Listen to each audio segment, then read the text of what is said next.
Ladies and gentlemen, welcome back to Discovery Debrief, a podcast that dives headfirst into the proverbial deep end of the latest trek into the final frontier, Star Trek Discovery.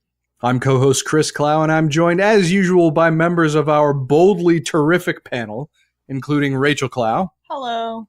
Zaki Hasan. Greetings.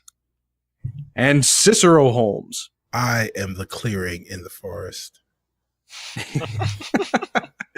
It's always a highlight. It's every pickup line right there. Discovery. Yes, that's how I got my partner. It was either that or your density has popped me to me. Oh, I did not expect a George McFly reference. That's wonderful. Well, while this past week's episode of our subject series may not necessarily have been as controversial or as shocking as the last one, this episode was certainly bringing the goods as far as entertainment value is concerned. It was an action showcase, it was a character study, and if nothing else, I think it's firmly placed the show in a position it hasn't been in for quite a while. Genuinely uncharted waters. In fact, after the episode was finished, I turned and I said something to Rachael, and she said, "Oh, you have to repeat that on the show." So I'll just say it, I guess. I have no f***ing idea what's going to happen next on this show. Just none whatsoever. That's the kind of waters that we're in right now.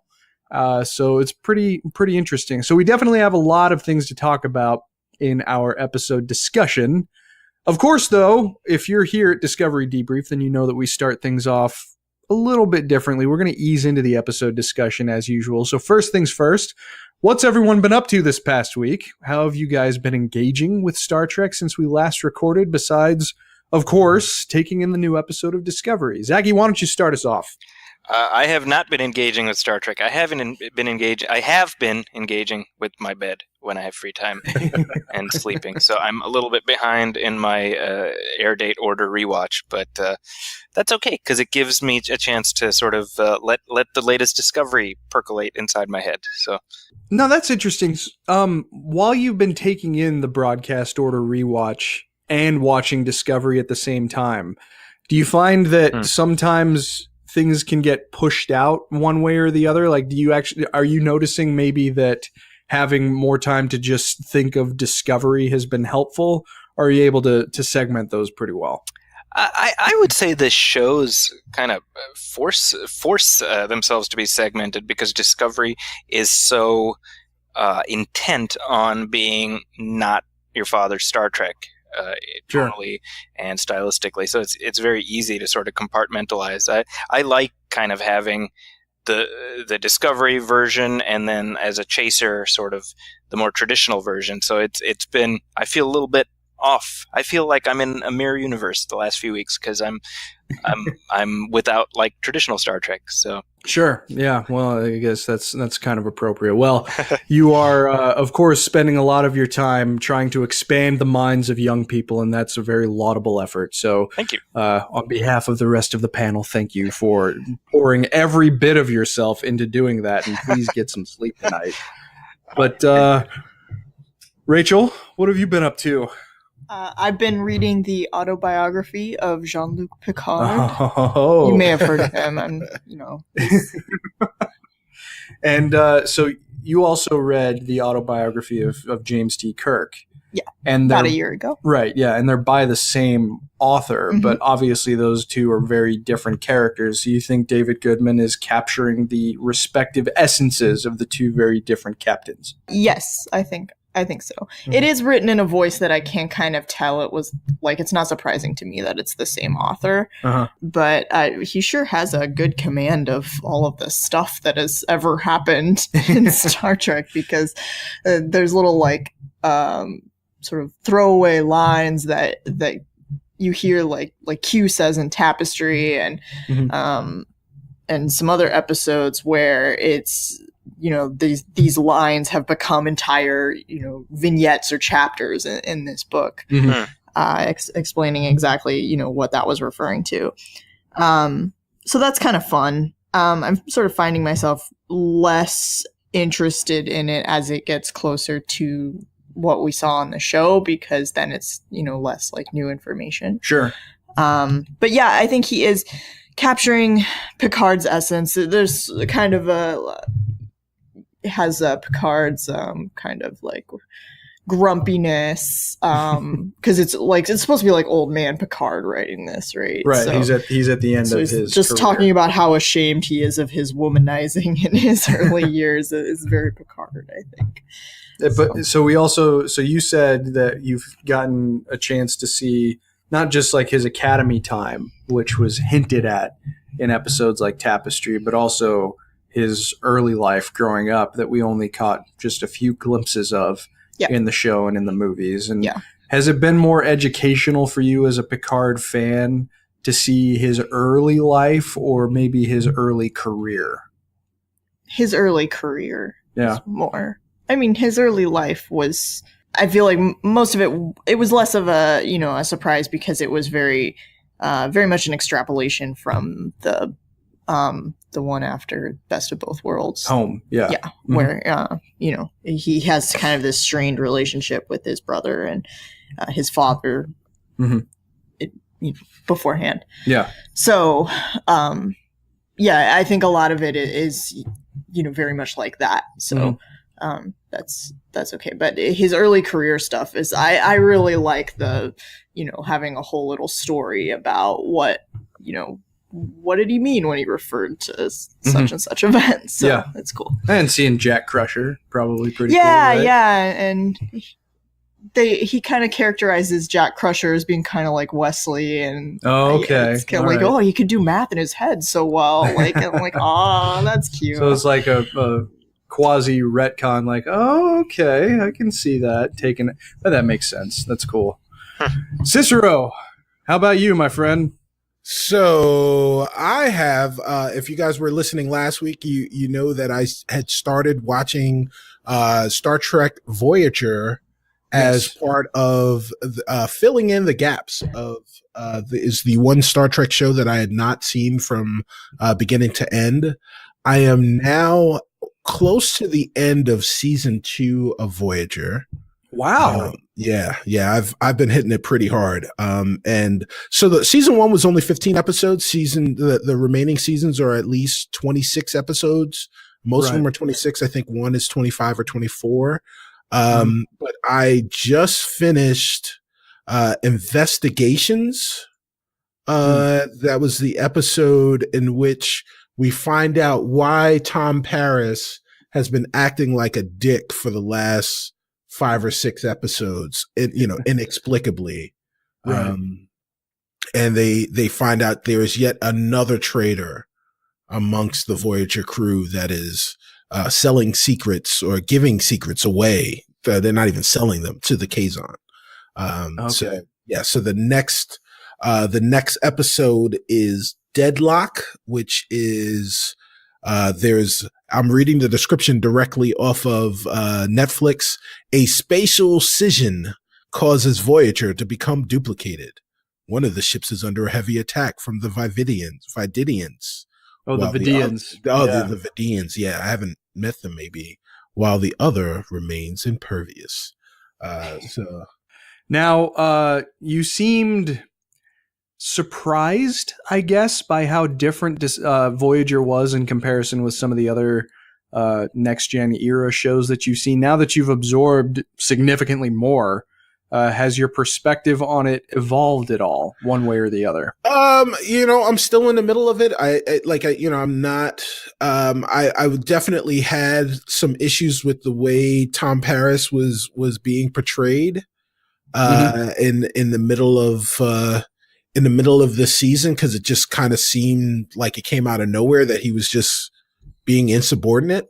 And obviously now it makes sense, but I'm taking it all in right now. I'm still very, very early into the arc of the show. So, sure. Yeah, I'm just kind of living with this crew right now, and I will hold some of my judgments until the end.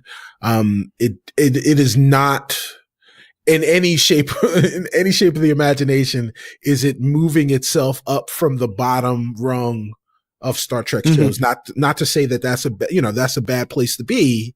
A bad Star Trek show, generally speaking, in Voyager is, you know, in quotes, a bad Star Trek show is still a good show overall.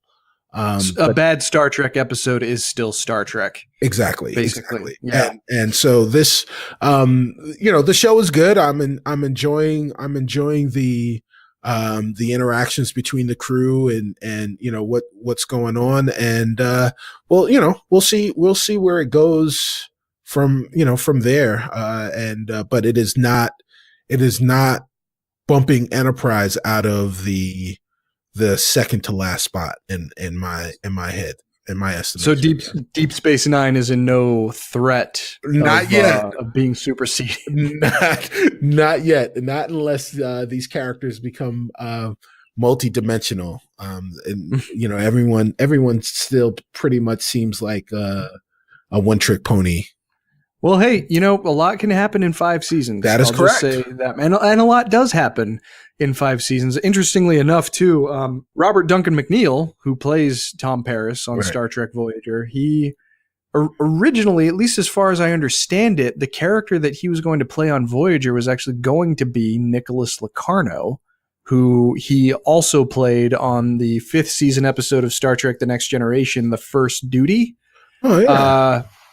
Apparently they decided against it because they would have had to pay royalties to the writers of that episode in order to continue using a character that was established on another one. But Paris and Locarno are very, very similar. And it's pretty, not just because they're played by the same guy, but it's kind of interesting, especially watching The First Duty after the fact, after you're aware of Voyager and seeing all that stuff to take that in. But well, cool. Well, I'm glad that you're able to jump into what was kind of a blind spot in your recollections of Star Trek, and you're filling that in at a rapid pace. I have to say, that's something else, man. That's awesome, though. Yeah, hopefully by next week I will be at the same point in season 3.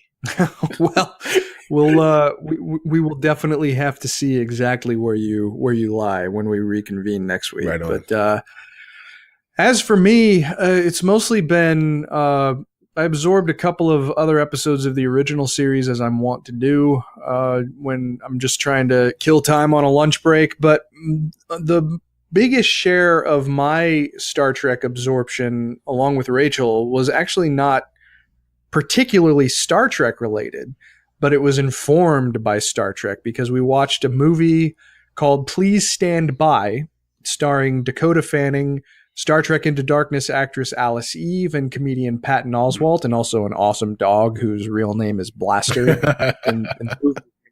But that was a cool name for a dog, I thought. But the movie is about a young woman who she's autistic. Yeah, she's on the autistic spectrum, but she is a huge Star Trek fan, and Paramount Pictures is throwing a Star Trek screenwriting competition. And she writes this story that it sounds awesome. I wish I could read the script because it's Spock moving in and out of time, including going to places like Deep Space Nine and trying to enlist the help of Worf to save the life of Captain Kirk. And it sounds really cool. But it's about her writing that script and going to the Paramount lot to try and drop it off for a contest when she's not able to mail it. So it's kind of like a road trip self-discovery, trying to find your way through the world. It's not the most unpredictable movie, but it was pretty nice, I thought. Rachel, did you enjoy it? Yeah, I had a good time. Mm-hmm. Yeah, it wasn't too stressful. I thought it was going to be very stressful. Yeah, but it was okay. Well, anytime you have a dog in a movie, you always go like, I feel like they only put dogs in movies to kill them, so I was worried. But this movie, the dog survives. Yeah, it wasn't like that at all. There's one part where she gets thrown off of a bus that she's taking from San Francisco to Los Angeles, and immediately the first people that she meets rob her, which I thought was a little. Really? She just meets robbers right off the bat? Well, she meets robbers, and then she goes to a convenience store, and the convenience store clerk tries to, overcharge her, and I thought, your chances of running into that many bad people that quickly are actually not very good, because most people are pretty nice in my experience. Yeah. just statistically. Yeah, you would think anyway. But I mean, it's a good movie that's worth watching, and it's hard not to at least smile at the Star Trek influence. Not explicitly related to Star Trek, but inspired by Star Trek, I guess you could say. Has that movie been on your guys' radar at all? No, not at all, actually. Yeah, I guess it hit theaters last week, but it was on limited release, so we just watched it through Amazon Video. We rented it for $6, I think. And it's pretty short and not a bad way to spend 90 minutes if you got some time. Worth watching. But we do have a couple of interesting news items to get to before we head into our episode discussion. So why don't we do that first?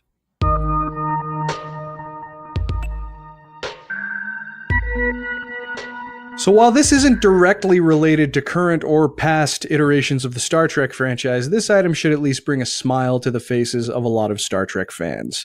From 1977 to 1982, none other than Leonard Nimoy hosted a show about amazing phenomena called In Search Of. News has come down that the History Channel plans to revive the show, and the new host and executive producer will be none other than Zachary Quinto, who of course famously succeeded Nimoy as Spock in the current Kelvin timeline Star Trek movies. Did any of you guys watch In Search Of when it was first on the air, or maybe did you pick it up on a rerun, Cicero? No, that definitely missed my radar. When it went off the air in 82? Yeah. I was 6. So yeah, so it was definitely not something that even the precociously inquisitive 6-year-old version of me would have known existed. So. Sure. Zaki, you actually wanted to try and bring this to my attention before you saw that we were already going to talk about it. What's your impression of this news? Oh man, I love it. I used to watch the show when I was a kid. They showed it on TV in Saudi Arabia. And yeah, I mean, that was one of my first exposures to Leonard Nimoy outside of Star Trek. And obviously, it's Mr. Spock, and he's talking about all these like crazy, unexplained things. So definitely an indelible part of my childhood. So I'm like, come on, the synchronicity of Zachary Quinto taking over multiple Leonard Nimoy roles. I mean, come on. The only thing left is I want Quinto to play, the amazing Paris on Mission Impossible in a Mission Impossible movie.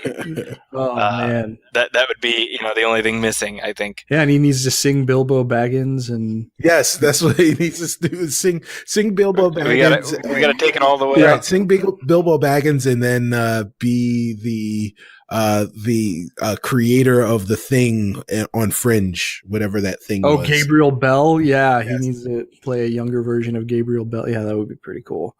I've never actually seen this show. I did a little bit of research about it, and I guess Rod Serling was originally going to be the host, but he had passed away before he could jump in. But Rachel, did you ever watch In Search Of? This seems like it would be right up your alley. In Search Of was my jam. Really? Yeah. It was on the History Channel and reruns when I was a kid. It was? Yeah. Oh. I don't know how I missed it. In the middle of the day. I don't know why I was watching it. It must have been summer. I think it was summer. I would watch it. Yeah, because I was just totally my jam, and I will never ever forget Leonard Nimoy in the show or the episode about the Yeti. He pronounces the Himalayas Himalayas, deep in the Himalayas. That's like Shatner pronouncing sabotage. Yeah. Everybody has sabotage. Their own way of doing I don't it. say sabotage. You say sabotage. But I think the new one probably won't be as good because the modern History Channel mysteries it's always so ridiculous. Yeah, it's there are actual mysteries. You could do it without lying or having a crazy guy being it was aliens. Yeah, aliens. My brother loves Ancient Aliens, which says a lot about him, I think. I love him though, crazy guy. But no, this is cool. I mean, I'm interested to see how this ultimately goes. But I'll have to see if I could find some of the original episodes with Nimoy somewhere because it sounds like it would be fun to watch. They're on YouTube. The whole series is on YouTube. Oh, wow. Yeah. Excellent. This is excellent news. Yeah, Rachel's also been taking in old episodes of Unsolved Mysteries, so we... Oh, me too. Oh, really? Yeah, because they're on Amazon Prime, Yeah. so you just... That's right. Perhaps it's you. Robert Stack, man, he scared the crap out of me, man. He could just be like, they've never been found. And you're like, I just crap my pants. All right. Yeah, well, he scared me in the Beavis and Butthead movie when he was talking about cavity searches, but that's neither here nor there. But all right, well, let's move along to the next news item. And it's news that I'm sure will surprise exactly 0 people. But William Shatner related on Twitter that he would be happy to consider returning to the Star Trek franchise if asked by Quentin Tarantino to make an appearance in the apparently developing new film project. I don't want to ask our panel what they think of this, because I think that side of the equation is probably pretty obvious. Instead, let's make this a pedantic continuity portion for this episode of Discovery Debrief. So, guys, you hear that Quentin Tarantino wants to make a Star Trek movie that has to do with time travel in some fashion. He cited Yesterday's Enterprise and City on the Edge of Forever as potential inspirations for the kind of story that he wants to tell. But Jim Kirk of the Prime Universe is dead. So my question is, can this happen? Should this happen? Why or why not? Zaki, why don't you start us off? No, cuz there's my answer. and that is what we call this portion of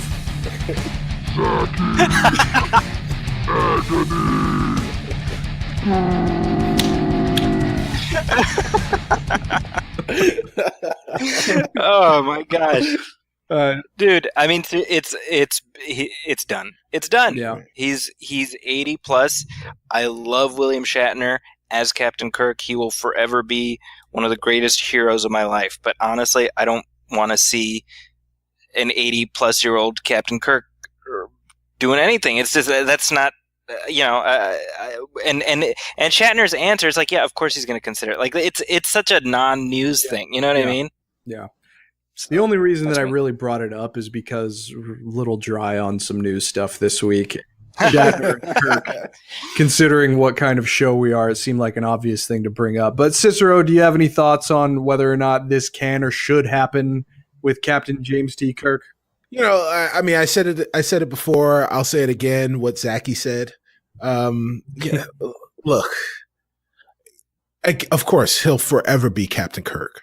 When he dies, when that inevitability comes to pass, we will of course tell him, to live long and prosper, and that he will always and forever be our friend. He's really not dead as long as we remember. Exactly. And but as far as me spending an upwards of $10 plus $12, $15 and, along with popcorn and soda to see William Shatner on the screen ham up some lines as Captain Kirk, that's not what I want. That's it's totally not what I want. Sure. It may be if in some way, shape, or form Discovery finds its way 100 years into the future, and we find a very octogenarian Admiral Kirk before he dies in an episode, I'd be fine with that, but not mixing it up with the Kelvin timeline crew on a big budget film that is expected to make $300 or $400 million. No. All right, understandable. Rachel, Captain Kirk, is he dead? Should he stay dead? What do you think? He is dead. He should stay dead. Do not want. Do not want. Do not want. All right. No. Yeah, I mean, look, James T. Kirk is my captain, But I have often made the distinction to people, and some people get offended when I say this. Hopefully none of our listeners do, but some people get offended when I make the distinction between saying I am a fan of Captain Kirk, not necessarily of William Shatner. And I mean, not that William Shatner hasn't done some really cool things outside of Star Trek. He absolutely has, but you know, I'm the kind of fan who's absorbed a significant amount of stories behind the scenes of the original series and the movies, and William Shatner is not exactly the kind of human being I looked to as a role model when I was growing up, let's say. So the fact that, yes, I was disappointed when they killed Captain Kirk in Star Trek Generations. I didn't think that that was a death that was befitting of my favorite captain in Star Trek. But the time has passed, like Zaki has said, like all of you guys have said. The time has passed. We have a very capable current Captain Kirk who is doing a fantastic job with the material that he's given. And if we have future adventures of Captain Kirk, I would almost be more, it would be more palatable to me if Chris Pine played older Prime Kirk than William Shatner. Right. Totally agree, 100%. So, you know, that's neither here nor there, I suppose. I mean, I'll be really interested to see what Tarantino comes up with, presuming he actually ends up making this movie, which there's no guarantee of by this point in time. Right. But as far as William Shatner as Captain Kirk, there was an old website. I don't know if you guys saw it. It was probably about, and I went to it all the time when I was in high school. It was bringbackkirk.com. I remember that. Did you see the CG animated trailer? Yeah, I remember that. I mean, it was the most contrived, crazy, awesome thing. Oh, it was terrible. The quality of the CG was terrible, but for my brain, when I was 14 years old watching that thing, just made the gears turn. And, you know, that's when the Judith and Garfield Reeve Stevens Shatnerverse novels were coming out. Those were really great stories to take in. You know what's funny, Chris? That trailer, it was the equivalent of like this Friends movie trailer that's gone viral. Exactly. You know, it's like the sci-fi nerd equivalent of that, where they pulled all this audio and all this stuff, and then this really dicey CGI to make it work. I mean, I don't think I could really give well. much time to it today, but I mean, at the time, there was a place for this 10 or 15 years ago. Today, the time has passed, and I think the time passed with Leonard Nimoy, frankly. Yes. I would not want to see the return of Shatner as Kirk if he couldn't stand beside the original Spock. That's just...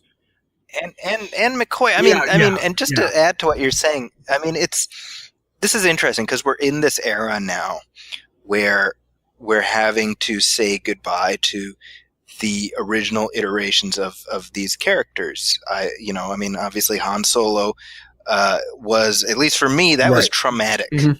Sure.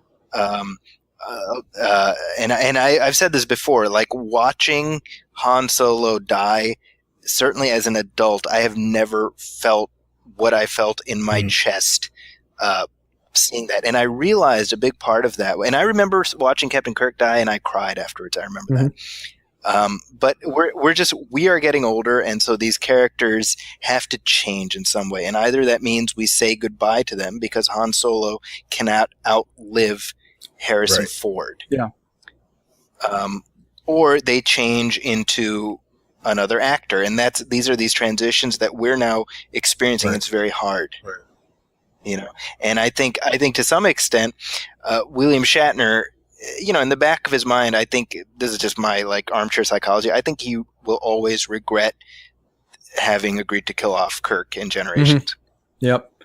And so we see that manifest in these novels, and remember he was almost going to come back for Enterprise and stuff. And it's like, it's got to be just knowing what we know about William Shatner, the fact that Captain Kirk has outlasted him or transcended him. Maybe that's a better word. I think that is a better deal for him. That's just me extrapolating. Like Leonard Nimoy was like, good deal. Zach, go to town, have fun. And I don't think William Shatner was ever okay with it. You know, where Leonard Nimoy played a character that was iconic. William Shatner ceased to exist once Captain Kirk hit, you know, pop culture, you know, hit his pop culture zenith. And he is, you know, he will forever be that person in his eyes. And if he could have legally changed his name to Tiberius, he would have. Well, and just to kind of move it along, because we need to move along pretty quick here, but I'll just say that if I had to label something that I think Shatner did that was stupid, just out and out stupid, it was turning down that beautiful scene that was written for him in the 2009 movie. Yes. You can see it online. It was a holographic recording that Spock Prime had in his possession that he showed to his younger counterpart that would have ended that movie on an even more perfect note that would have put a nice little bow on their relationship as we knew it. But Chris, the crazy thing, they never even showed it to him. That's nuts. Because preemptively, he was like, I'm not doing a cameo. And so they were just like, all right, well, never mind. Because they said that. They're like, we didn't even bother That's showing it. idiotic.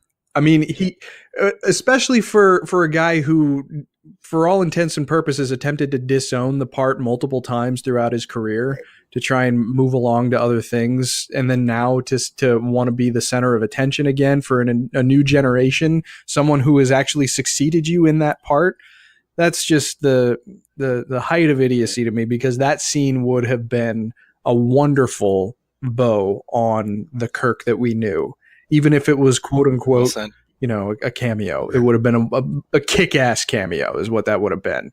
Yeah. So, all right, well, can you imagine if they had kept that completely under wraps? If he had agreed to do it and they didn't tell anybody? I would have drowned the theater in my tears. That's what would have happened. Right?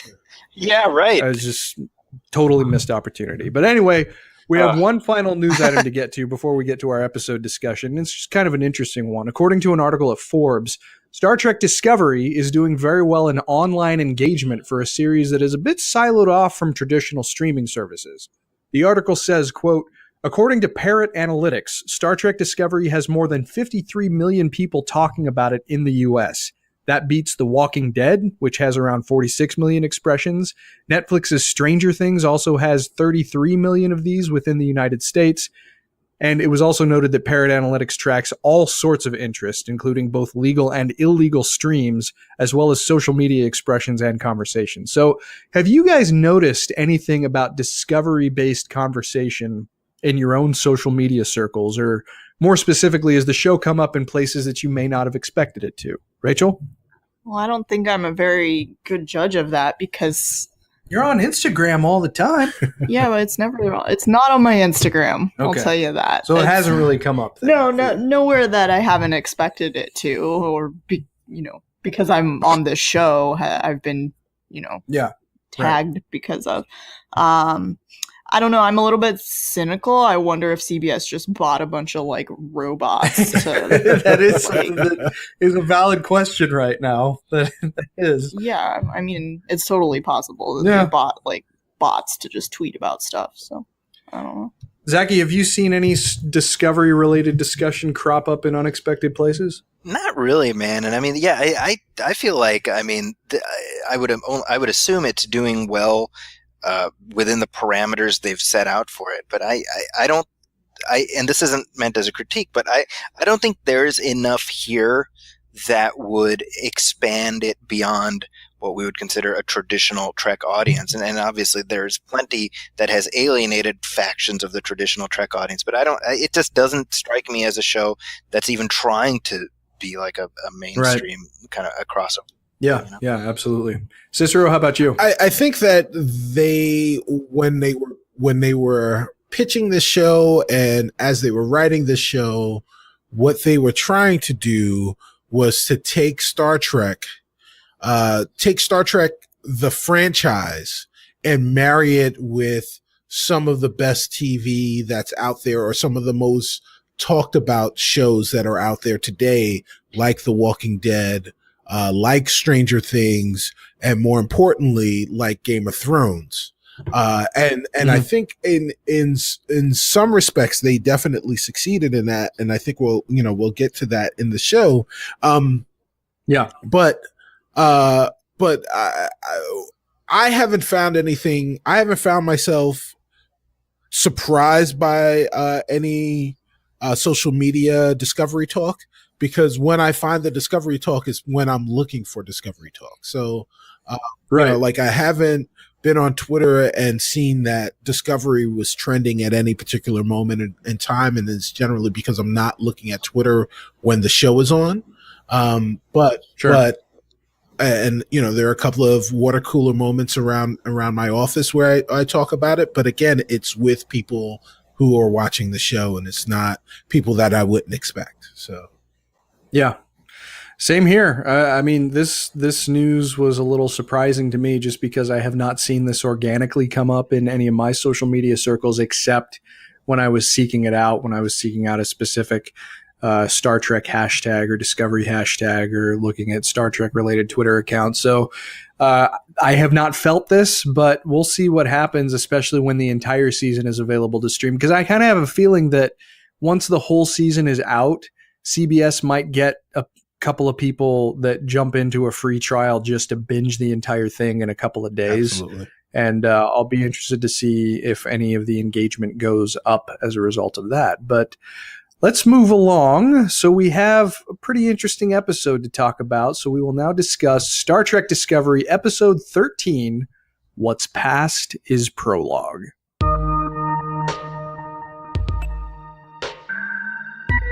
So after getting free of the agony booth and killing his jailers, Lorca finds the surviving crew members of the ISS Buran and frees them from captivity since they've been tortured since his disappearance. They corner and capture Mirror Stamets and enlist his help in manipulating the Charon's onboard system to kill those loyal to Georgiou so that Lorca can exact his revenge and usurp her throne. Georgiou hides while Burnham manages to avoid capture as well and contacts the Discovery.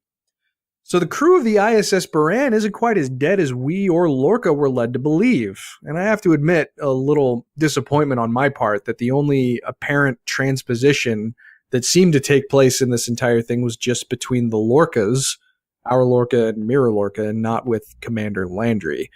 Overall, what do you guys think about this way, or the way that this episode kicked off? Rachel? He went full Isaacs. That's how I feel. There was the full, you got to see the fullness of the evil that Jason Isaacs can, through the whole episode. Yeah. The evil that Jason Isaacs can portray so delightfully. So his casting is becoming obvious to you now. Oh yeah.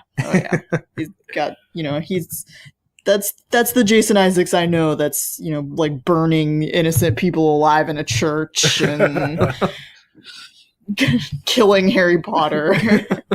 These kinds of things. Kicking the crap out of his house elf, stuff like that, right? Yeah. Zaki, how about you?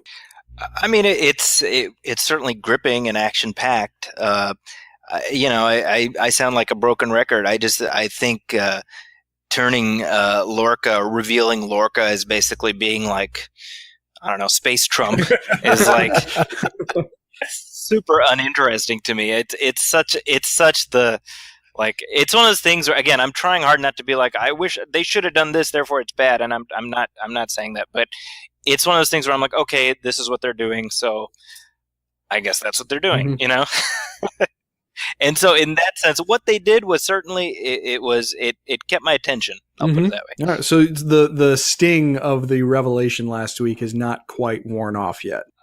Not so much, yeah, and more for what I feel like they're throwing away. However, that being said, I do feel like this episode did. As you know from the beginning, I've been very kind of meso on the whole mirror arc. I do feel like we got certain things out of this episode that at least gave some utility to this mirror sojourn that we've been on. We will have to get to that. Cicero, how about you? What did you think of the way this one kicked off? I mean, I thought that his heel turn, Lorca's heel turn was full, unrepentant, and there was no coming back. There was no coming back from it, and it kind of took me by surprise. Like I just, when we left off in the last episode, I just wasn't sure where he was going to go from. Obviously there was a sense of self-preservation in him murdering this guy who was the captor who had him in the agony booth, and he wanted to kill this person who was, exacting revenge for his sister. And clearly there was some mustache twirling at that point, but by the time we get 10, 15 minutes into this episode, I almost felt like I didn't know this guy for the previous 10. Like this guy was separated. He almost seemed like the mirror version or the more evil version of the person that we had known for 10, 11 hours previous. Mm-hmm. Sure. Yeah. And, I certainly thought that things kicked off in a way that, I wasn't sure going into this if it was going to be necessarily an action episode, but I think it was very much that, which, not that the show hasn't had a significant amount of action in the previous episodes, but it seemed like this one was leaning more on an action side of things because, its runtime is comparable to last week's, but I don't feel like quite as much happened plot-wise. But that's not necessarily a bad thing, just because we were treated to some pretty interesting action that, for my money anyway, I was trying to think earlier, if we've seen this degree of action at this quality in previous Star Trek, and maybe some things in the Kelvin movies come close, but this might have been some of the best action in the entire franchise, bar none. So at least in that respect, I found value in that, even if it wasn't the most meaty when it comes to actual plot progression. But of course, one of the major characters in this episode was Saru, because he learned the truth about Lorca and had to deal with the fallout of morale that resulted from Lorca's deception. I loved Saru's speech, and I especially loved the way that his oft-repeated ability to sense the coming of death was flipped into an inspirational pep talk for the crew that sorely needed it. But what did you guys think about Saru's positioning in this episode and how he seemingly starts to come into his own as a capable starship commander, not Googling how to do his job in the ready room when people aren't looking? He's kind of moved past that, I think. But Cicero, what do you think about Saru's progression in this episode? Well, so back to your point about the previous part. I love this episode. I completely fanboyed out for this entire episode. It reminded me of, any Game of Thrones fans. It reminded me of the 9th episode of any Game of Thrones season. Where it is just like you've spent all of this time building up to things and you're trying to figure out what happens and you think you've got a sense of what's going to happen. And then this all out, just action packed episode happens where, it's just everything that you wanted to see ultimately that you didn't even know that you wanted happens. And, this thing with Saru, I was ready to jump into the crew and give my all for him, because you've spent this entire season, literally every episode, with Saru and watching his maturation to the point where, you knew he was a capable officer, but you never felt like, I don't think at any point we felt like he was ready for command. He can command in a pinch, but after that speech, as the crew said, he was the captain. I'm the captain now. Yeah. And you believe that. You believe that, not only was he ready for command, that he is going to command this crew and they are going to succeed. And everyone felt okay, including me, after listening to that speech. Yeah, what's the old psychological adage? Anger is more useful than despair. Right. Maybe that's what he needed. He needed to get pissed, and Lorca probably pissed him off. Yeah. So pretty interesting stuff. Zaki, what did you think about the way that Saru developed in this episode? I got to tell you, this is the episode where I liked Saru. It happened. Finally. Yeah. Because I didn't dislike him. I was just like, he's just kind of there. and he struck me as Spacey right? I said that before. And that speech, it was effective. So all props to Doug Jones for really making a meal out of that. And I mean, I think what he said, where he says Discovery's ours now, I mean, it's a great moment, right? And this is her maiden voyage. That's great, you know? And that goes to what I said earlier about if the purpose of this mirror arc is to foreground and highlight this is what the Federation is. Yes. This is what Starfleet is. Then you know what? That's great. That's exactly, certainly in this day and age, we need that, you know, and in a lot of ways it reminded me of one of my favorite lines from Star Trek Beyond, where Captain Kirk, he tells Idris Elba, he says, better to die saving lives than live with taking them. Yeah.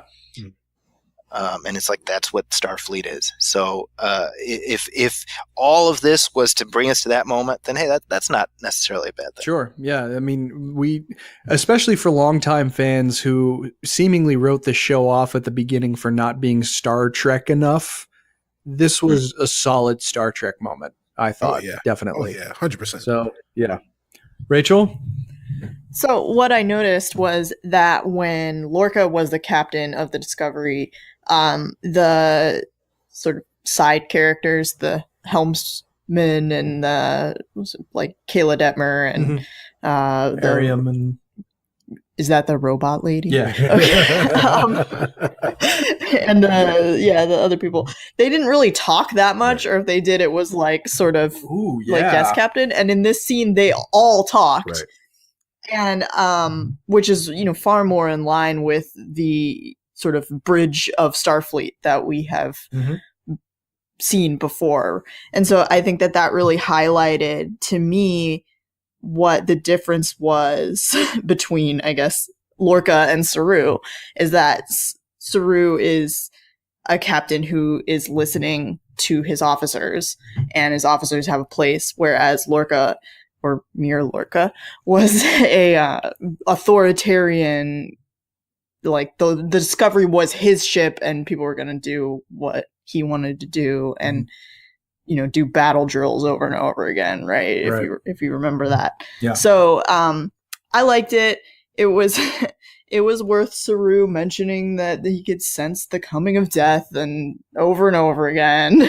Yeah. Because that was a seed that grew in this episode. Yeah. And it was cool when he said that in his threat ganglia weren't out, so you knew they weren't in trouble. So. Yeah. it definitely an interesting way to inspire confidence in a way that wouldn't have particularly been expected, especially from this character. You know, I mean, normally he's the guy who's in the corner, who's cowering and saying, "There's death coming." It's like, death is, if anyone knows when death's coming, it's me. It's not coming. Right. This is ours now. May I also say again, you know, shout out to Doug Jones, because this guy is, you know, 7 feet 20 inches tall, with makeup all over his face, and he can't emote in the ways that we classically think a person would emote. His eyebrows don't raise, you know, there's no real definition on his face, so you could see some facial tics or something like that. But he was able to both emote assuredness and confidence just by like moving his head, and just by, you know, an inflection or you know, like like you understood everything that he was trying to convey without him actually being able to convey anything, because he's under 2 pounds of makeup. So that was really amazing. That was remarkable. Yeah, very well said. All right, well, let's move along with the plot. So Burnham and Saru agree to a plan in which Burnham lowers the containment field around a large energy source originating from the mycelial network. The Discovery will then arrive to destroy the energy source, causing an explosion that they can ride into the mycelial network, Back to the Future style, through which Stamets can navigate them home. Georgiou agrees to help Burnham, and they attack Lorca's group. So it's quite a lot of further exploration between the apparent extra-universal bond shared by Burnham and Georgiou, even though these people didn't belong to each other's respective universe. So what do you guys think of this larger destiny-laden idea that the characters seem to subscribe to about some things staying constant even across universes? Cicero? Well, I think it goes back to what I said last week about Giorgio's feelings about Michael Burnham and Terrans in general. That the mirror universe versions of ourselves are they're evil. But they're only evil by, this much. In terms of there were certain things, there were a couple of things that went the wrong way in their universe that created the Terran Empire as opposed to creating the Federation. And that, ultimately humans are humans. And you could, again, I call back to the compassion that Giorgio felt for Burnham in her own universe, and saw those same things in the Prime Burnham, that allowed her to lower her guard enough to look at this person as a compatriot, as an ally, and potentially as a loved one. Sure. Very well said. Rachel? Yeah, I think that as it is in this show, it seems like the mirror universe people aren't really that different from their counterparts. They just have been raised within a completely different set of ideals. Mm-hmm. And so it makes sense to me that you could sort of form the same bonds with your mirror universe, with someone you loved in your universe in a different universe. I mean, obviously, like, Burnham and Captain Lorca had, a similar connection, and so it's not really surprising to me that Burnham and Giorgio would be together. And you know what? I don't subscribe to Captain Lorca's crazy destiny theories. I think it's a parallel universe, so it's got to be parallel. Yeah, true. Zaki, how about you? I'm not a fan of sort of trying to, make the mirror characters or the mirror counterparts like sympathetic. I mean, it's like one episode ago, she's like, "Hey, pick the Kelpian you want to eat," and then this episode, we're like, "Well, like I don't like that." To me, this. I'm like doubling back on myself now, but it's like. To me, the mirror concept, it's like high camp, and you spend 50 minutes of it, 50 minutes in it, and then you come back and you're like, man, that was a crazy place. The longer you spend in the mirror universe, the less sense it makes. So I think the Discovery approach, which is sort of trying to, I don't know, what's the word, like play it so straight down the middle, like it calls attention to sort of the absurdity of the concept. Mm-hmm. Yeah. And I'm like, you can't have it both ways. You can't be the feared emperor like 2 episodes ago and then be like, oh, but I need to hug you and save you. Like, no, she is bad. Yeah, because she didn't get to be the emperor by secretly being nice. Mm-hmm. Yeah, right. I mean, you would think so. So like this is what I mean. Like when I look at this and I'm like, what's more interesting to me is you have this Civil War where, think about it, you have a character like Lorca who maybe in mirror universe terms is like kinder and more compassionate, and that's why he's against the Empire, but in our universe he's this nasty guy and we're like, what's his problem, right? Like you see what I'm saying? Right. Like that, to me, in narrative terms, like if you're going to do a swerve, that's interesting, because here we're like, I'm sitting here, I'm like, wait a minute, why are we sympathizing with the Emperor? She's bad. Mm-hmm. The show specifically told us she's bad, because why have that scene with the Kelpians except to show like she's nasty? It's disgusting. Well, and I don't want to jump too far ahead, but that's where my misgivings come into play about the way that this episode ended, because you very much know that the Emperor is not a good person. I think Michael is projecting, which is probably meant to emphasize a character weakness on her part, that she can't necessarily separate the two very different people. But, we'll have to wait 7 days or So I kind of want to disagree with what Zaki said, if that's okay. Hit me. All right. So Hit me. I think that one of the things that we got to see in this version of the Mirror Universe, which is, again, I think is a thing that we need to understand, is we've got a new crew of writers who are fans of the fiction that is Star Trek, putting their own spin on this, tried and true, character, for lack of a better term, in with the Mirror Universe. And I think that they, Star Trek is nothing if not a sign of the times in which they're in. And I think that what they were able to do with this Mirror Universe was say that in the course of human events, things could go just slightly awry, and this is where we could wind up as a result. Versus, we could have the Terran Empire or we could have the Federation, and really honestly, they're not that far removed. And I think that, one of the things that, like, I sat back and I was trying to figure out what was Mirror Lorca's,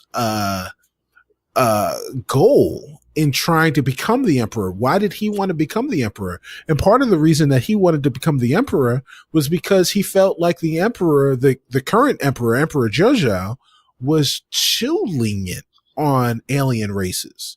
That while she was eating Kelpians as a delicacy, she was also open to having alien races run markets and have positions of prominence within the Terran Empire. And Lorca wanted no parts of that. And, all aliens are subservient. All aliens should be in bondage. All aliens should be in chains. And Georgia was okay with some aliens for whatever reason. And they could have delved deeper into that, or they could have explored those things, a little bit more engrossingly, but then we would have been there for another episode or two. So I think that there was a portion of it based on their version of the the Mirror Universe that kind of made sense with how Georgia played things based on the other characters around her. All right. Well, some diverging perspectives, but both equally valid, I think. Starfleet talk there, Chris. No one's opinion is equal. Right. Isn't that what he said? Yeah, yes. No. I'm not exactly a believer in the Terran Empire, I guess. But so I briefly touched on it in the in the discussion, or not in the discussion, in the summary, but there was a big fight between, Burnham, Giorgio, and Lorca, Landry, and the rest of Lorca's followers. And I alluded to it earlier, but this might have been the best fight in Star Trek, maybe. Yes. I mean, I'm trying to think of something that is better, even in some of the best, most meritorious examples of the franchise. And when it comes to just visceral action, I'm not sure if much comes close to this. And please feel free to disagree with me if you can think of something better. But considering everything that's happened, after all of our misgivings about the way that the season's larger plot has begun to shake out, I was not personally disappointed at all by the way this conflict came to a head. But how about you guys? Zaki, what did you think of this just conflict? There's not a lot of substance to it. It's just a fight. And what did you think of the way that it was played out? Oh, it's very effective, very much in the vein of the Kelvin movies, which, I think Jonathan Frakes said that that's their marching orders for Discovery, is to evoke those films, and I think this certainly succeeded at that. Mm-hmm. Yep. I mean, that kick, she kicked him in the face straight up. That was out of Crouching Tiger. Of course, it makes sense, right? But holy hell, that was crazy. Cicero, what did you think of this fight? I loved it. I mean, again, this entire episode, the shield and the standoff, the standoff where the mirror version of the black officer from from Discovery. I'm sorry, I can't remember her name, but she comes to give the warning, and then she gets shot, and then you see all the red lights from all the all the phaser cannons. That was crazy. This fight was just amazing, and the only thing that I think even comes close to this is Sulu's fight on top of the satellite or whatever, when they were doing the halo drop onto Vulcan. Oh, the drill. Yeah, the drill. On Vulcan. Like, that was the only thing in all of the years of Star Trek that even comes close to how dramatic and how well choreographed this fight was. The interesting thing for me was, so I watched the show, I watched it Sunday twice. That's how much I really enjoyed it. I watched it twice on Sunday, and then watched it again with my partner a couple of days later. And she took the time. She was quiet throughout the entire episode. And then during the fight, she looked at me and she goes, "This fight is kind of corny." And I was kind of taken aback by the fact that she said that, based on, like, are we watching the same thing? Like, are you, and clearly maybe she wasn't in the right mindset when she was watching it. I'm not sure, but I feel like she's kind of checked out from the cerebral nature of this show. And this fight didn't bring her back in.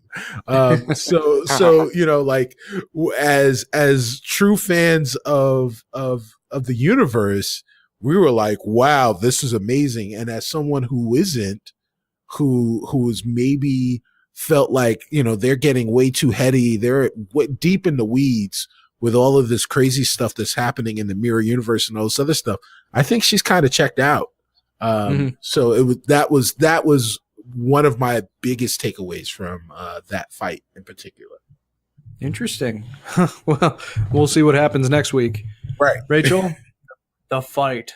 It was good. I mean, I don't have a super elaborate ranking system for fight scenes like everyone else seems to. But I was not bored and I was not confused, which is my bar for fight scenes, because I get confused easily, like if I can't track like who's doing what.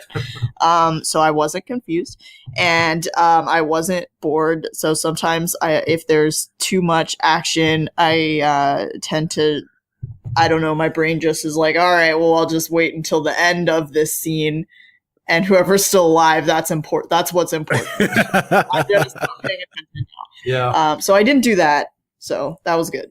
All right. Yeah, and I can attest to that, because I saw Captain America Civil War in the same theater as her, and her eyes kind of glazed over at the airport fight. I don't have any memories of that movie. Wow. Wait, they fought at the airport in Civil War? Let's move on.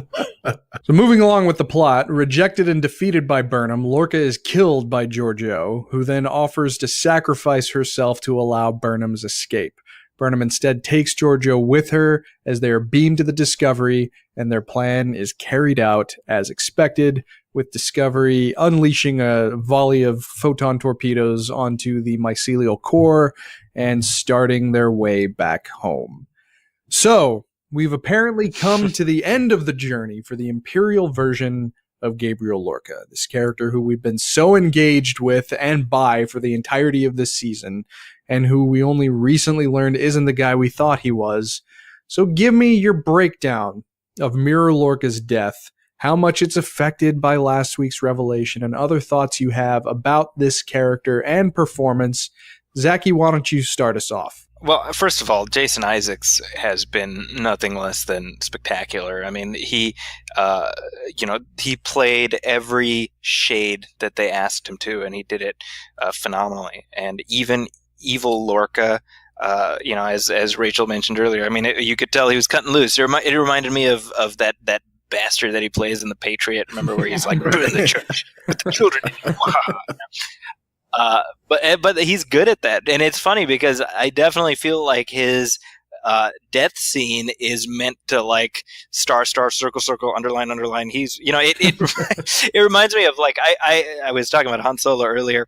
I made a joke where I was like, I feel like when Harrison Ford got the script for The Force Awakens, he's like, so I get stabbed in the chest and I fall into the reactor and the planet blows up. Like, he's like, for sure I am dead, right? right.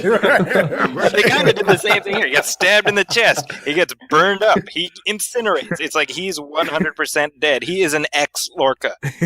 Right. Yeah. And he gave an interview. He's been very cagey. I hope we see him again in some capacity. They seem to have said in various interviews that the real Lorca is dead. And I mentioned that last time. I know it's been reiterated a few places, but if it's not on screen, it's not canon. So I wouldn't be opposed to seeing the real Lorca. Yeah. Yep. Same here. Rachel, breakdown of Mira Lorca's death. It was juicy. Oh. I like it when a real bad guy gets a really like gross like juicy death where he gets just impaled with something through the chest, and then is like, oh, we could have, like some sort of like weak little like, oh, and but you Burnham's turned just away like, the no other day way. when Emil in RoboCop got doused in toxic waste. Oh, help Run me! over. Help me! That was that actor exists only to die in ways that really disturb me. That's so true. On ER, remember like a helicopter fell on him? Yes, My mom watched ER for like, I don't know how many years, my entire childhood, and the only thing I remember from that show is that guy getting his arm chopped off by a That's right. helicopter, and just how like horrified I was as a kid. Like, I never even thought of that being a possibility. But it was meaty. This one was meaty. You liked this one. Yes, it was good. Yeah, and then he, like, his horrible face while he's like disintegrating, and it was great. Yeah, Cicero. So I've been a big fan of the Song of Ice and Fire. Basically since the books originated. I've been reading the books for, since 96, basically 97. So when Game of Thrones was announced, I was really excited as a TV show, and I watched it with all my friends and everyone, and watched season 1, and was getting ready to, spoiler alert for those of you who have not seen Game of Thrones, when that big scene happens in the first season of Game of Thrones, and you're like, here's our protagonist, here's our guy, and he dies. When this happened, I kind of smelled it coming, but I was like, oh shit, it really happened. And I was like, damn it, they Game of Thrones me. I've really felt like this was like, this show could not exist without Gabriel Lorca, because he was just like, he just occupied so much of the space, and I loved him for it. Just last week I was like, you can't get rid of Mira Lorca. The show wouldn't exist as it is without him. And they Game of Thrones me. And I enjoyed it, but you can really tell that Jason Isaac, he knew he was going out, and he was going to go out with a bang, damn it. And, when he got stabbed through the chest, he rolled out all the hams, because he curled up his hands as he was reaching outstretched to Michael Burnham, and he went full Shatner. Yeah, he did. He went full Shatner. You should never go full Shatner, but he did it. He went full Shatner. We could have done it together, and then fell over, and I'm like, okay, well, maybe he's not really dead. And then they pushed him over into the mycelial core, and he burned up. I'm like, okay, he's gone for good. And he will never return. And I was like, okay, if you're going to kill off this character that I love, earn it. And they did. And they absolutely did. So, kudos to them. And also kudos to Michael Burnham for that moment before he died, where she's holding the phaser at him. And she says to him, if you had asked us, we would have brought you here. We are Starfleet. I am Starfleet. That is who I am. We would have brought you back. And that's all he had to do was ask. And, he's not about that life. He's about that mycelial network life now. Fatal mistake on his part. All right, so the crew makes it out of the mirror universe, but they're also bringing some of the mirror universe home with them. So what do you guys make of the Emperor being aboard Discovery as they make their way home? Are you happy that we get to see more of her, annoyed that the mirror universe hasn't been fully left behind, or something else entirely? Zaki? I am done with the mirror universe. Michael should have left her there to get shot to pieces, and we never see it. I'm irked. I gotta say, I'm irked here, folks. I will say this though. I do like how the show brought back the great Trek trope of if we tech the tech, and we tech the tech with the tech, this might work. That's Stamets and Tilly. I don't know what the hell they said. I don't think the writers know what they said either, because the science advisor just filled all that stuff in. I mean, I'm pretty sure like the equivalent is, 1.21 gigawatts into the flux capacitor. That's pretty much the basic framework of what happened. Like, the mycelial network is not a real thing. Well, right, yeah. Whatever. But hey, all right. Cicero, what do you think about Georgiou sticking on board the Discovery as we head into next week? Well, I take an existential kind of view of all of these things, because it has to have a purpose beyond Burnham's admiration and quite frankly love for Philippa Georgiou, whether it's the prime version or the mirror version. This one is alive. She's got to help her.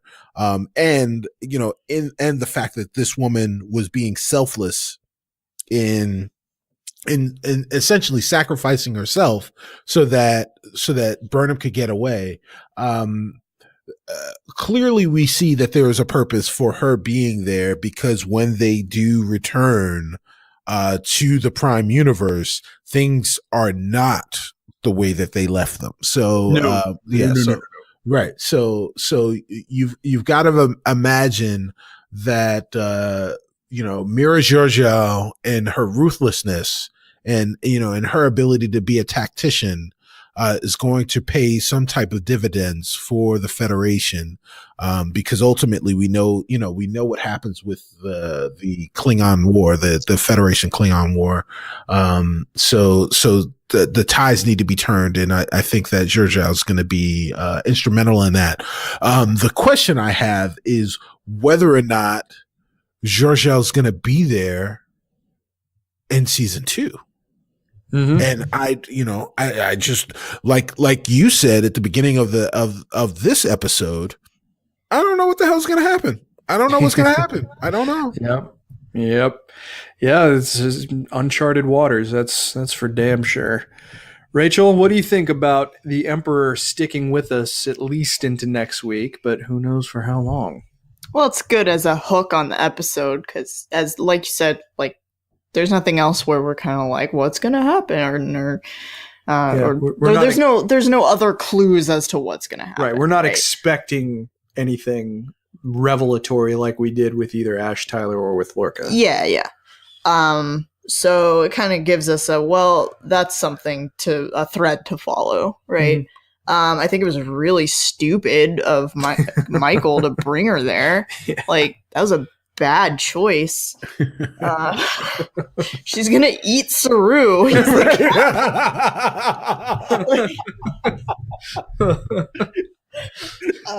it's it'll be interesting. Yeah, and I'm not really sure that it's the wisest course of action either, but yeah, I mean, like Cicero alluded to. Well, let's just move along with the plot. So, arriving back in the Prime universe, The Discovery crew learned that they've arrived 9 months after they left, and that the Klingons are on the cusp of winning the war, or have already won the war. I think Saru said the Klingons have won the war, but then in the preview for next week's episode, Cornwell said that Klingons only occupy about 20% of Federation space, which is not insignificant. No, I think they occupy like 80% of the Federation space, and there's only 20% of Federation space left. Okay, all right. Well, that's pretty different then. Yeah. But either way, I mean, that's conceivably where the Emperor is going to come in handy, right? I mean, she spent an entire lifetime conquering peoples, and she conquered Kronos in her own universe. So she probably knows a fair amount of potentially helpful information when it comes to fighting Klingons. So yeah, it's going to be interesting to see if they abandon what makes a Starfleet fight, because I think they even say in that preview, Starfleet tactics aren't working. Right. Are you sure you want this person's tactics? I mean, she didn't exactly become the Emperor of the Terran Empire probably by being a Starfleet kind of tactical leader. So, yeah, I mean, I'm not particularly happy is not the right word. I guess I'm just worried about how things are ultimately going to shake out. But I can't deny that it's an interesting prospect. But I think similarly to Zaki, I was kind of hoping that the Mirror Universe story would be over by now. But it's not quite yet, but we'll see how things go. I mean, saving judgment until the end of next week's episode. But final thoughts as we prepare to see next week's penultimate episode. So we're now home, but the Federation is obviously on the defensive against the Klingon Empire in a losing effort, and Discovery is without the battle-hardened certitude of at least a Gabriel Lorca. So how intrigued or uninterested are we in seeing how the final 2 episodes end up winding things down, especially, considering that we know that the captain that we know isn't part of the crew anymore? Rachel, what do you think? I'm really interested to see where they go with this, because I don't know. I don't have a sketch in my head for how they could wrap such a large problem up. Mm-hmm. So the Klingons having won the war is significant. Yeah. And so that's a lot of stuff that has to happen, or maybe they just go back in time and it never happens. That is a possibility too that I've thought of. You think that's particularly likely, though? I don't. Well, maybe it's just me being pedantic continuity person, but I have to be like, if there was a situation where like Starfleet lost a war to the Klingons and the Klingons occupied a bunch of like Federation space, and it was never mentioned in any other Star Trek, that's ridiculous. Well, but we're picking things up quite a bit before the next established moment in the timeline, though. That's the thing, right? I mean, could this have already happened? I mean, clearly when we pick things up in the original series, the Federation and the Klingon Empire are far from friendly. That's true. That's true. So whether or not there could have been this huge full-scale conflict, I think there's enough room specifically in the continuity to allow for something like this to have taken place. But yeah, I mean, it was never mentioned before, so it's news to us. But it's not in the history of the Federation book. No, it's not. But that's not technically canon either. Oh. Right. So, Cicero, how about you, man? What do you think of this? Well, there's 2 things that strike me. So the first is going into this episode of Discovery. I go back to what I said last week, which was we've only got 3 episodes left. How are they going to wrap up all of this stuff and get us ready for season 2 with only 3 hours, less than 3 hours of TV left? And now, on the other side of this, on the other side of the episode, I'm like, holy crap, we've got 2 episodes left. What the hell is going to happen? And so that part is strange, is weird to me that they were able to change my mind so definitively with 45 minutes of television. The second part is that, as you talked about, it seems like they are previewing the fact that we are going to see some Terran-like tactics used against the Klingons to help turn the tide of the war for the Federation. And, what that says to me is that the ghost of Gabriel Lorca still lives. That the entirety of our time with Discovery in the Prime universe, we were watching it through the eyes of a Terran who is using modified Terran tactics in order to make things work. So I don't doubt that they can, that there is a place for them within the Federation. They may not like it. It may not necessarily be palatable, but it gets results. And I think that that's what we're going to wind up seeing over, maybe the next episode, maybe the next 2 episodes. Who knows? I don't know. The rest of it though, again, I am here for it. I'm here for the rest of the season because finally, after like 8 or 9 weeks, I have no idea what's going to happen. And I love it. Yeah, absolutely. Yeah. And I'm in the same boat as you. I mean, it's going to be interesting to see how, they released, actually, I think today they released a couple of pictures of next week's episode, and I don't want to necessarily spoil anything, but there were a couple of indications of how the command structure could look in the episode. And I'll be really curious to see what ultimately happens and who's going to be leading the Discovery into the final phase of this battle, and particularly the final phase of this season. But either way, definitely a lot of very, very cool things put on the table. And yeah, like we said before, we don't know what's going to happen next. I mean, maybe you out there have completely plotted this out in a way that, you've seen things that maybe we haven't picked up on. It's certainly possible. But for what it's worth, the writers have positioned the end of the season in a very unpredictable manner. And we haven't even talked about what L'Rell could be bringing to the table in the next couple of episodes, or what Ash Tyler Vok is bringing to the table, presuming that he's involved at all. Vok, Ash Tyler, did not appear in this past week's episode.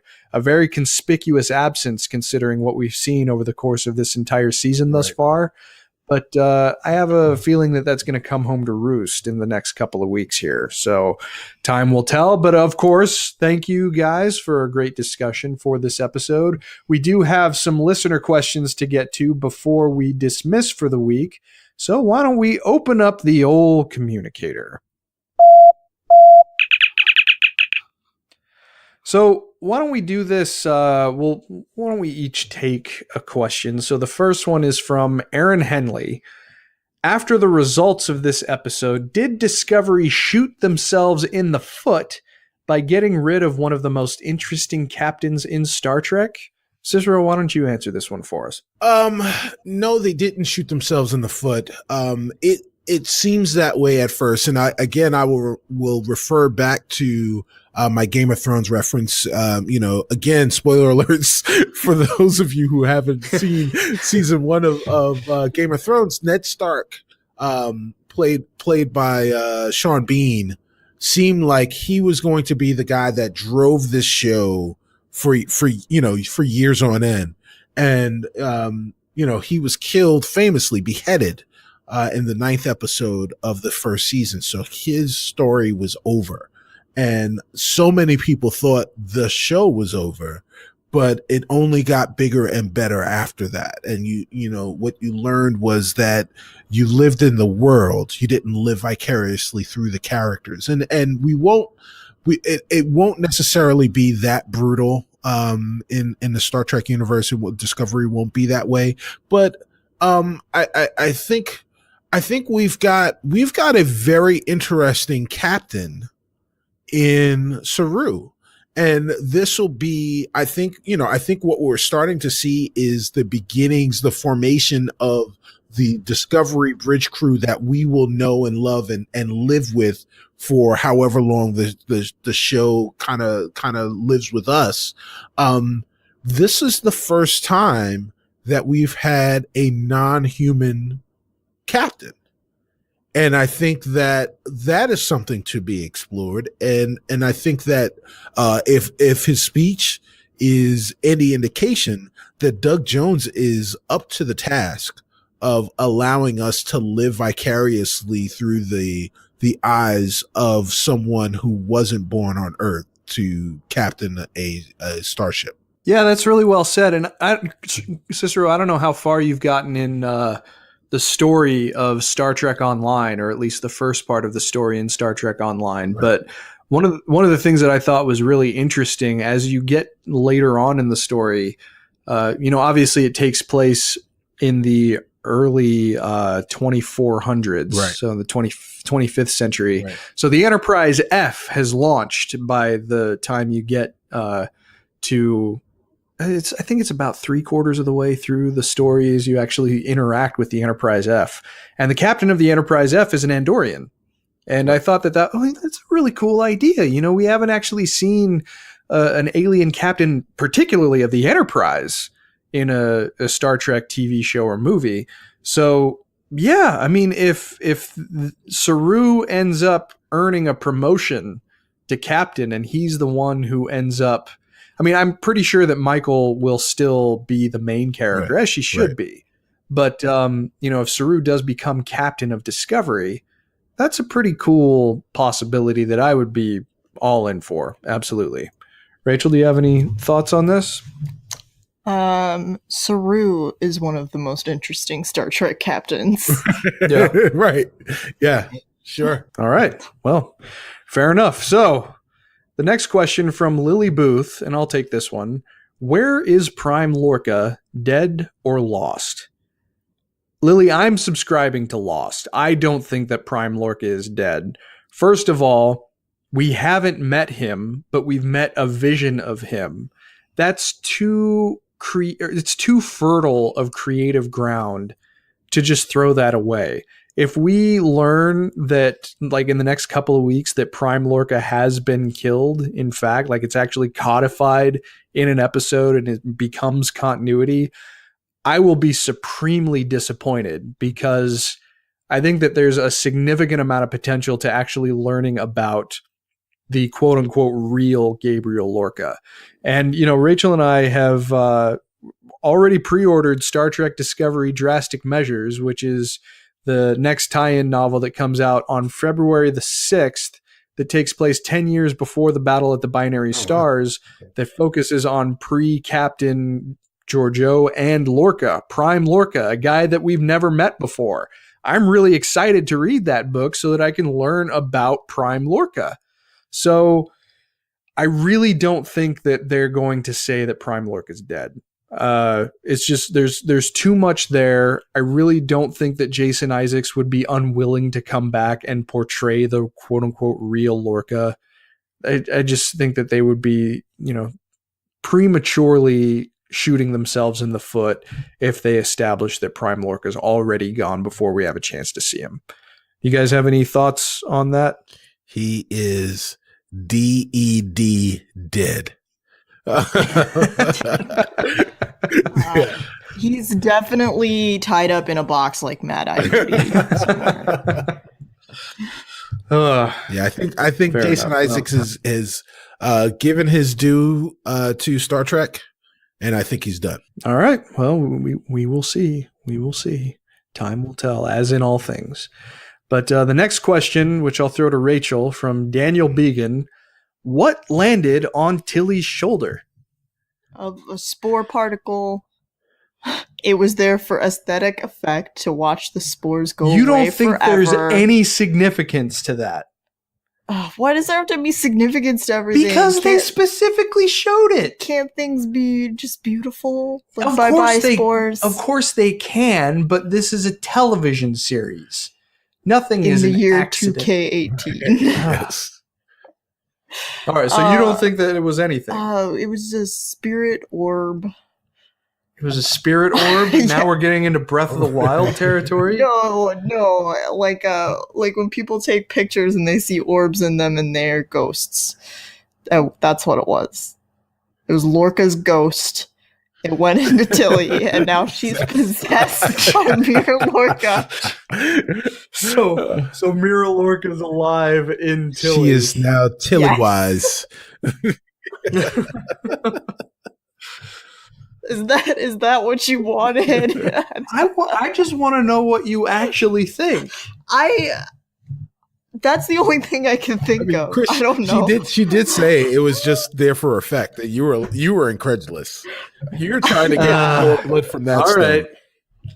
Because I know my wife. I think she's trolling me is what she's doing. She's got this glint in her eye that you guys can't see, but I can. It's the thing that landed on Tilly's shoulder.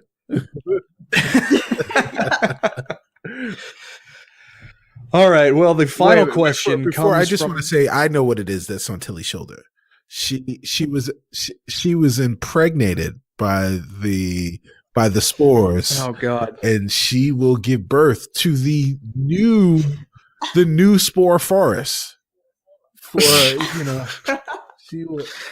For a second I thought you were going to say that she's going to give birth to Gabriel Lorca. That's what I thought you were going to say for a second. To Prime Lorca. That's to Prime. Yeah, there you go. To Prime Lorca. A suckling babe. Prime Lorca. Like that. Rachel watched the most recent episode of the X-Files last night, and it superimposed grown-up David Duchovny's head on a child's body to see child Mulder. Oh, so that's what we'll see from Lorca. They couldn't use the actor that they used for child Mulder because he's like 25 now. Yeah, it's true. Well, all right. Well, this one's gone off the rails. Sorry, Daniel. I didn't know it was going to go into that kind of territory. But the final question of the show comes from a friend of the show, Kyle Sullivan, who's the creator of the awesome Trexpertise channel that you absolutely need to be subscribed to if you're not already. And he asks, I'd like to know about the power vacuum and how that might affect the reforms Imperial Spock will bring to the table. So we can all kind of chime in on this, but I'll chime in first just because this is the most, it's certainly a very, very interesting question. And, it's got me thinking about the what we know of the continuity of the Mirror Universe, because it jumps basically from what we've seen here in Discovery to Mirror Mirror. That's the next established point in the timeline. And yeah, that probably does have some kind of an effect on the reforms that Captain Kirk tried to instill in Spock to bring to the world, make it stick about not killing the Hulkins and try to reform the Empire into something that presumably more closely resembles the Federation. Obviously, we know that has disastrous consequences for the human race. But yeah, it's a really, really interesting question from a canonical perspective, because you would think that maybe the destabilization of the throne, or of the Imperial throne, will maybe make it easier for Spock to recharacterize the Empire. That would be my guess. It's coming from a boring political science perspective, but if I had to try and actually make a guess, then that would be it. The destabilization caused by the removal of Emperor Georgiou might actually make things easier for Spock in trying to bring reforms to the Empire.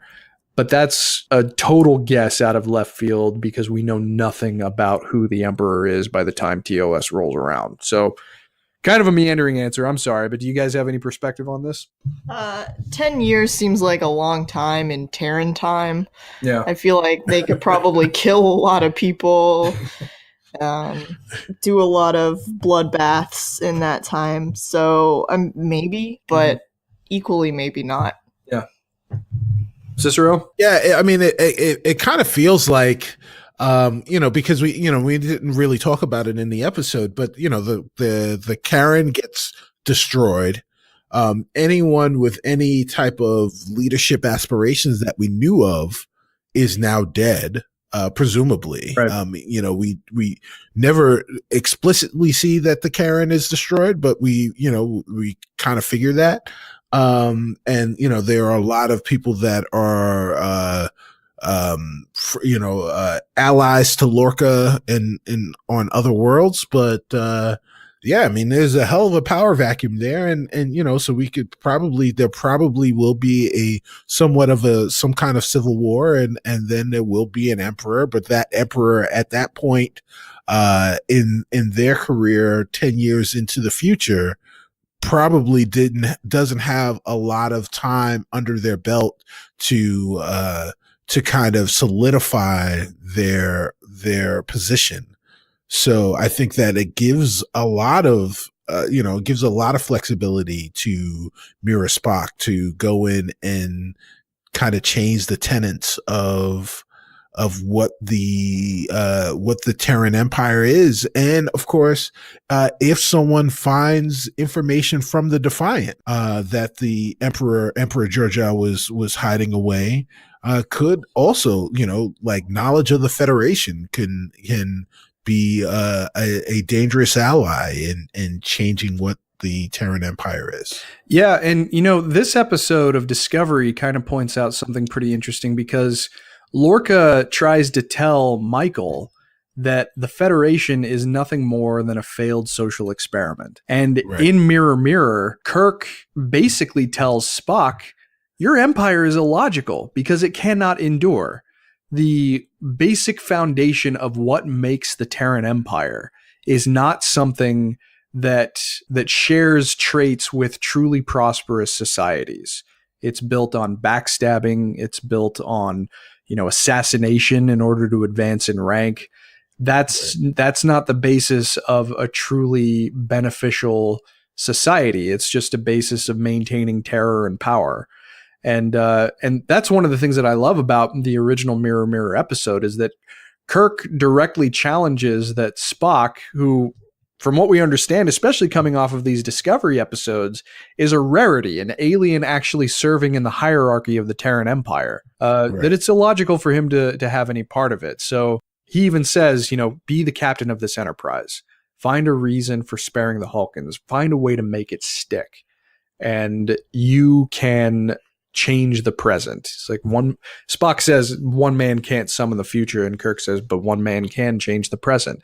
If Spock is able to relieve Mirror Kirk of his command and actually become the captain of the Enterprise, the ISS Enterprise, then maybe that will put him in a better position to actually start to affect the changes in the Terran Empire.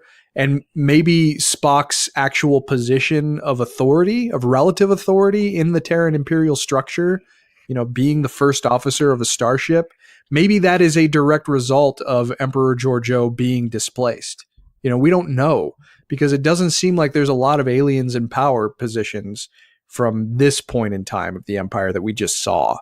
So there's a lot of really interesting continuity questions that arises from that statement that you made, Kyle. Of course, you make us think on this show, as you do every time you make an episode of Trek Expertise. So thank you to Kyle for chiming in, and thanks everybody for sending their questions. But I think that's going to do it for episode 15 of Discovery Debrief. We hope you enjoyed the show, and if you did, please like and follow us on our social media channels. And if you'd be so kind, we'd also appreciate it if you wrote a review for the show on iTunes or Facebook. It only takes a minute, and we'll be happy to read your review on the air when it's posted. If you have any questions, you can follow the show on Twitter at DSC Debrief, where you can also find all of our individual Twitter handles. And feel free to send us questions through Twitter, our Facebook like page, or by emailing us directly at hailingfrequencies@discoverydebrief.com.